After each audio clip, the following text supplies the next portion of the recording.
ಸಾಕಷ್ಟು ಸುದ್ದಿಗಳಿದ್ದಾವೆ, ಅದೆಲ್ಲವನ್ನು ಕೂಡ ನೋಡ್ತಾ ಹೋಗೋಣ. ಅದಕ್ಕೂ ಮೊದಲು ಈ ಕ್ಷಣದ ಹೆಡ್ಲೈನ್. ಸಚಿವ ಜಮೀರ್ಗೆ ಹೈಕಮಾಂಡ್ ಶಾಕ್, ದೂರು ಹಿನ್ನೆಲೆ ನೋಟಿಸ್ ಸಾಧ್ಯತೆ, ಆರೋಪಗಳಿಗೆ ವಿವರಣೆ ಕೇಳಲಿರೋ ಶಿಸ್ತು ಸಮಿತಿ. ಇನ್ನು ದಳಪತಿಗಳ ಶಕ್ತಿ ಪ್ರದರ್ಶನ, ಬೆಂಗಳೂರಿನ ಕೊಮ್ಮಘಟ್ಟದಲ್ಲಿ ಬೃಹತ್ ಸಮಾವೇಶ, ಎಚ್ಡಿಡಿ ಎಚ್ಡಿಕೆ ಭಾಗಿ.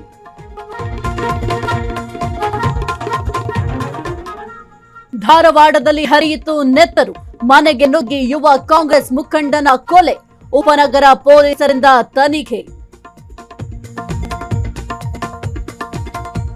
ಕ್ಷುಲ್ಲಕ ಕಾರಣಕ್ಕೆ ವ್ಯಕ್ತಿಯ ಕೊಲೆ, ಆರೋಪಿಗಳ ಮನೆಗೆ ಬೆಂಕಿ ಹಚ್ಚಿ ವಿಕೃತಿ, ಯಾದಗಿರಿಯ ಕೆಂಭಾವಿ ಠಾಣಾ ವ್ಯಾಪ್ತಿಯಲ್ಲಿ ಘಟನೆ. ವೈಭವ್ ಜುರೆ ರಣಾರ್ಭಟ, ಆರ್ಸಿಬಿ ವಿರುದ್ಧ 6 ವಿಕೆಟ್ಗಳ ಸುಲಭ ಜಯ, ಅಗ್ರಸ್ಥಾನ ಭದ್ರಪಡಿಸಿಕೊಂಡ ರಾಯಲ್ಸ್.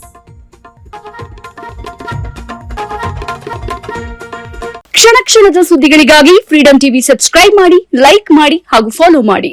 ಹೊಸ ಸುದ್ದಿಗಳ ನೋಟಿಫಿಕೇಶನ್ಗಾಗಿ ಬೆಲ್ ಐಕಾನ್ ಮೇಲೆ ಕ್ಲಿಕ್ ಮಾಡಿ.